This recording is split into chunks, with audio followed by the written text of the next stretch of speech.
Bismillahirrahmanirrahim. Berikutnya coba teman-teman buka surat Al-Hasyr ayat 8 dan 9.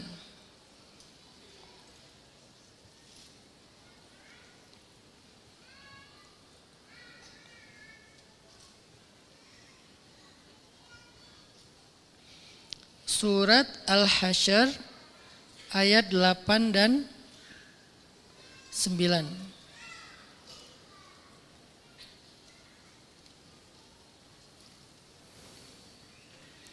Allah Subhanahu wa taala berfirman, lil fuqara'il muhajirin alladzina ukhriju min diyarihim wa amwalihim yabtaghuna fadlan minallahi wa ridwana wa yansuruna Allah wa rasulahu ulaika humus sadiqun. والذين تبوأوا الدار والإيمان من قبلهم يحبون من هاجر إليهم ولا يجدون في صدورهم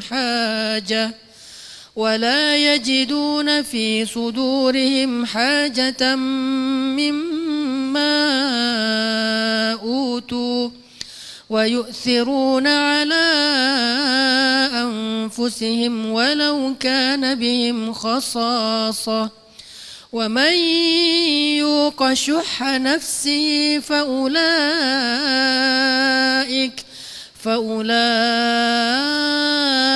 هم المفلحون.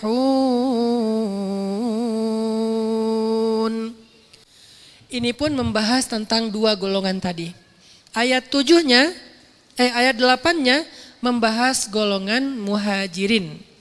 Sedangkan ayat 9-nya membahas golongan ansar.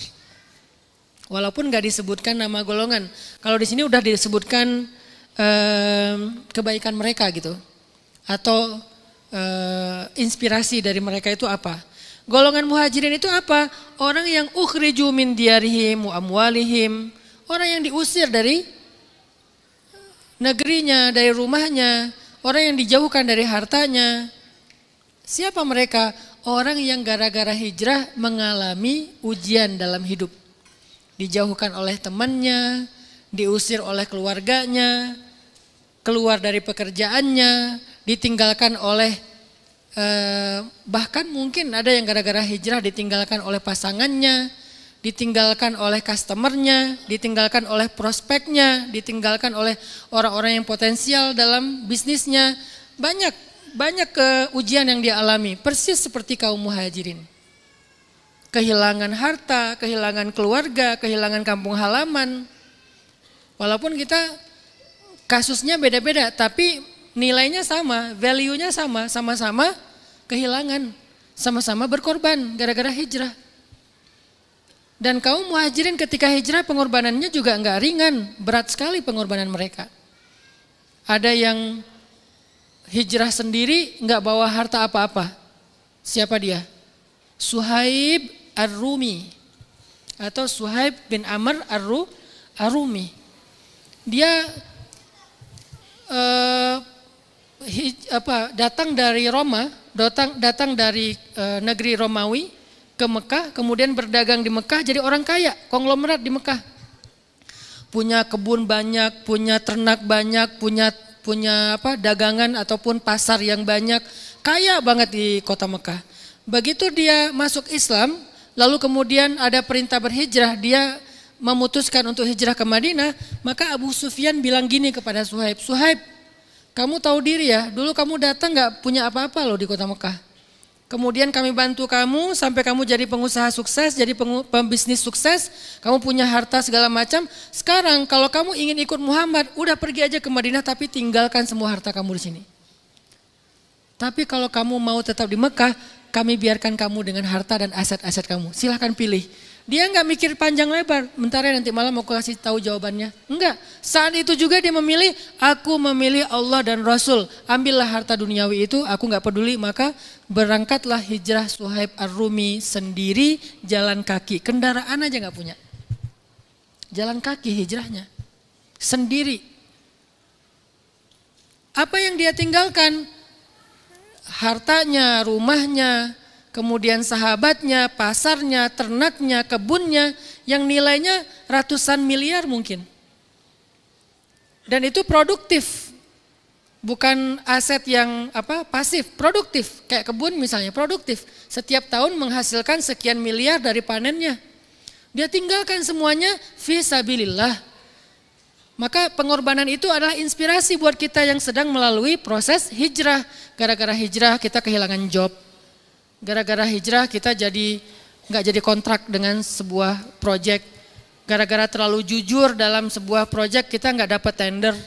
Gara-gara hijrah kita nggak dapat bonus. Gara-gara hijrah karir kita nggak bagus. Gara-gara hijrah kita nggak jadi nikah. Ini yang paling berat sih. Hijrah status. Hijrah status kan berarti meninggalkan sebuah hubungan ya. Yang tadinya kita udah punya ikatan, walaupun ikatannya bukan ikatan yang Allah ridhoi, tapi kita kayak udah punya komitmen gitu, kita pacaran, dia pacar, ini pacar gua nih, nggak ada yang boleh ganggu nih, dan segala macam, ini cewek gua nih, ini cowok gua nih, kan gitu kan, punya ikatan, tiba-tiba kita hijrah, kita tinggalkan hubungan itu, kita tinggalkan ikatan itu. Dan yang lebih berat lagi, dia pun ninggalin kita, bukan hanya berubah status, malah dia ninggalin kita, kayaknya kita udah nggak cocok lagi, akhirnya dia jadian sama teman curhat kita di kos-kosan. Ini biar semakin dramatis ya, biar pengorbanannya kerasa gitu. Jadian sama teman kita yang kita sering curhat di kos-kosan atau teman kita yang selalu dengerin kita curhat. Pas udah jadian mereka ternyata malah menikah gitu. Ngundang kita.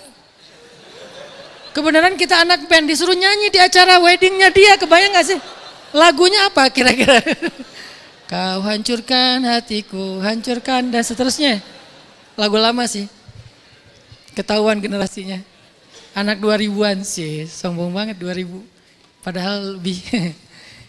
Apa tadi? Pengorbanan, meninggalkan sebuah hubungan, meninggalkan sebuah status, meninggalkan seseorang yang kita sayang banget, yang kita udah ngeklik banget. Mampu nggak? Enggak sih. Makanya kita belajar. Gimana cara biar mampu? Belajar dari muhajirin.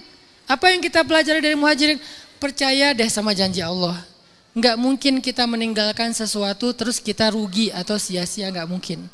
Ketika kita meninggalkan sesuatu, Allah pasti akan menggantinya dengan yang lebih baik. Itu janji Allah melalui lisannya Rasul. Shadaqallah wa shadaqar Rasul.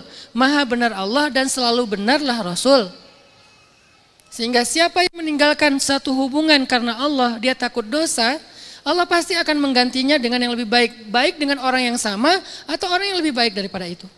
Gak mungkin yang di bawah standar itu. Misalnya si ceweknya hijrah, ninggalin cowok yang tingginya 3 meter. Anak basket banget gitu kan. Main basket cuma gini doang, gak perlu loncat gitu. Gak mungkin diganti yang 0,5 meter tuh gak mungkin. Kalaupun diganti yang secara fisiknya mungkin gak sampai 3 meter, 1,5 meter, 2 meter misalnya. Tapi dari sisi lain dia lebih banyak. Punya kelebihan yang sangat banyak. Dia lebih romantis, dia lebih penyabar, dia ngalah, dia tajir, dia soleh, dia peduli, dia orangnya peka. Banyak kelebihannya, gak haruslah 3 meter, ngapain juga sih susah naik mobilnya. Mungkin dia 2 meter, 1,90 meter, 1,80 meter standar yang ideal lah ya. Tapi dia lebih dari banyak hal. Pasti lebih, gak mungkin kurang. Sama aja enggak, lebih. Itulah yang kita pelajari, belajar iman. Belajar yakin sama janji Allah. Syukran